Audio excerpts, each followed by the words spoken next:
नमस्कार मित्रांनो, स्वागत आहे तुमचे एका नवीन माहितीपूर्ण व्हिडिओमध्ये। आज आपण डिटेल्स रिव्ह्यू करणार आहोत LICच्या जीवन लाभ प्लॅनबद्दल। LIC जीवन लाभ हा एक एंडोमेंट प्लॅन आहे ज्यामध्ये रिस्क आणि सेव्हिंग या दोन्हीचे कॉम्बिनेशन करण्यात आले आहे। जर तुम्ही long term financial goal plan करत असाल तर LIC जीवन लाभमधील तुमची गुंतवणूक नक्कीच फायद्याची ठरू शकते। हा एक लिमिटेड प्रीमियम पेमेंट प्लॅन आहे ज्यामध्ये तुम्हाला विशिष्ट कालावधीपर्यंत प्रीमियम पे करायचे आहे। तर पॉलिसी टर्म संपल्यानंतर पॉलिसी होल्डरला lump sum tax free maturity amount मिळणार आहे।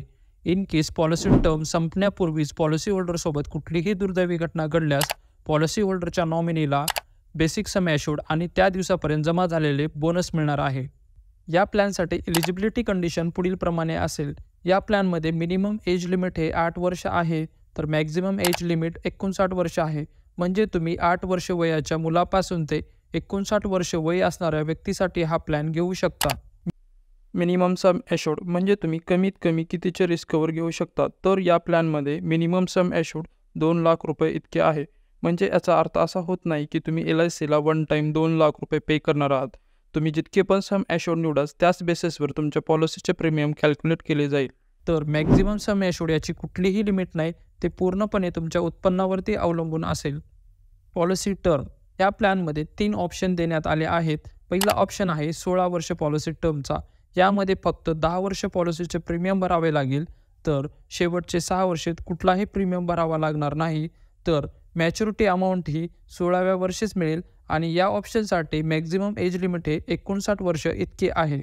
दुसरा ऑप्शन आहे 21 वर्ष, ज्यासाठी तुम्हाला 15 वर्षे पॉलिसीचे प्रीमियम भरावे लागेल आणि त्यासाठी मॅक्झिमम एज लिमिट 54 वर्ष आहे।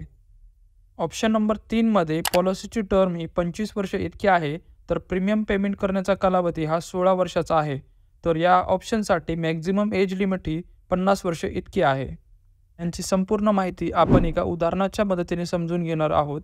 उदाहरणार्थ मिस्टर रमेश यांचे वय 30 वर्ष आहे आणि त्यांनी 5 लाख रुपये सम ॲश्युर्डची पॉलिसी 25 वर्ष टर्मसाठी घेतली आहे। त्यासाठी त्यांना पुढील 16 वर्षे पॉलिसीचे प्रीमियम भरावे लागेल। त्याच बेसिसवर पहिल्या वर्षी पॉलिसीचे प्रीमियम हे वार्षिक 23,888 रुपये इतके असेल, तर दुसऱ्या वर्षी पॉलिसीचे प्रीमियम थोडेसे कमी होईल आणि 23,373 रुपये हे प्रीमियम पुढील 16 वर्षासाठी फिक्स असेल। मिस्टर रमेश यांनी वयाच्या 30व्या वर्षी पॉलिसी घेतली आहे, तर ते पुढील 16 वर्ष पॉलिसीचे प्रीमियम भरतील आणि जेव्हा त्यांचे वय 46 वर्ष पूर्ण होतील त्यावेळेस ते पॉलिसीचे प्रीमियम भरणं बंद करतील।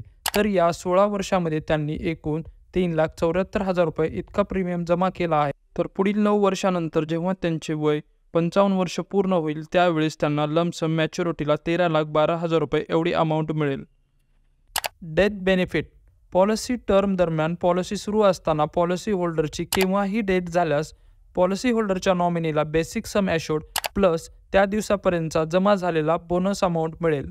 आपल्या उदाहरणामध्ये मिस्टर रमेश यांनी 5 लाख रुपये सम ॲश्युर्डची पॉलिसी घेतली आहे आणि समजा 5 वर्षानंतर त्यांची डेथ झाली तर त्यांच्या नॉमिनीला बेसिक सम ॲश्युर्ड म्हणजे 5 लाख रुपये आणि 5 वर्षामध्ये जमा झालेला जो बोनस अमाऊंट आहे याची एकूण बेरीज करून त्यांना 6,41,000 रुपये एवढी रक्कम LIC कडून देण्यात येईल। इन केस मिस्टर रमेश यांची डेथ 5 वर्षानंतर ॲक्सिडेंटमुळे झाली असेल तर त्यांच्या नॉमिनीला बेसिक सम ॲश्युर्ड प्लस 5 लाख रुपये ॲडिशनल सम ॲश्युर्ड प्लस 5 वर्षामध्ये जमा झालेला बोनस अशी एकूण 11,41,000 रुपये एवढी अमाऊंट LIC कडून त्यांच्या नॉमिनीला देण्यात येईल।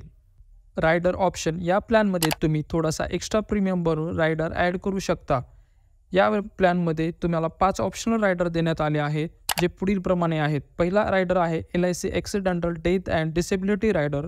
दुसरा रायडर आहे ॲक्सिडेंटल बेनिफिट रायडर। तिसरा रायडर आहे न्यू टर्म ॲश्युरन्स रायडर। चौथा रायडर आहे न्यू क्रिटिकल इलनेस रायडर।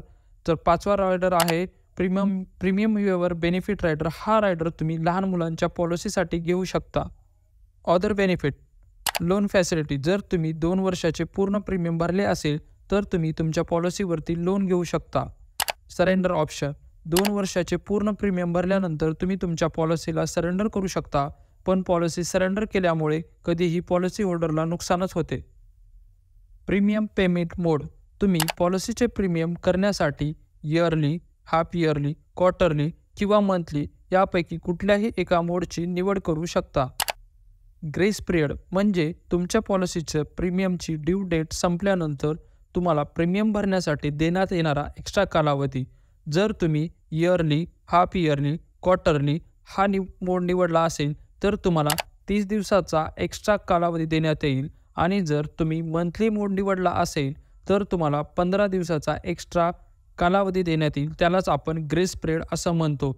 या ग्रेस पिरियडमध्ये कुठलाही क्लेम आल्यास तो पेएबल असेल. टॅक्स बेनिफिट मॅच्युरिटी अमाऊंट ही इन्कम टॅक्सच्या सेक्शन 1010D नुसार मिळणारे जो अमाऊंट असेल तो पूर्णपणे टॅक्स फ्री असेल. तर तुम्ही जो पॉलिसीला प्रीमियम भरता तो सेक्शन 80C नुसार त्याच्यामध्ये तुम्हाला टॅक्समध्ये रिबेट मिळेल. पॉलिसी रिवायवल जर तुमची पॉलिसी कुठल्याही कारणामुळे बंद पडली असेल तर तुम्ही त्या पॉलिसीचे सर्व पेंडिंग प्रीमियम भरून 5 वर्षाच्या आतमध्ये ती पॉलिसी परत सुरू करू शकता. मित्रांनो, आपला हा व्हिडिओ जीवन लाभ पॉलिसीबद्दलचा होता आणि यामध्ये मी LIC जीवन लाभ प्लॅनबद्दल पूर्ण माहिती सांगण्याचा प्रयत्न केला आहे. जर तुम्हाला या व्यतिरिक्त कुठलाही डाऊट असेल तर तुम्ही मला कमेंट करून विचारू शकता आणि तुम्हाला व्हिडिओ कसा वाटला त्याबद्दलही कमेंट करा. व्हिडिओ आवडला तर व्हिडिओला लाईक करा आणि चॅनलवर तुम्ही नवीन असाल तर प्लीज माझ्या चॅनलला सबस्क्राईब करा. व्हिडिओ शेवटपर्यंत पाहिल्याबद्दल आभारी आहे.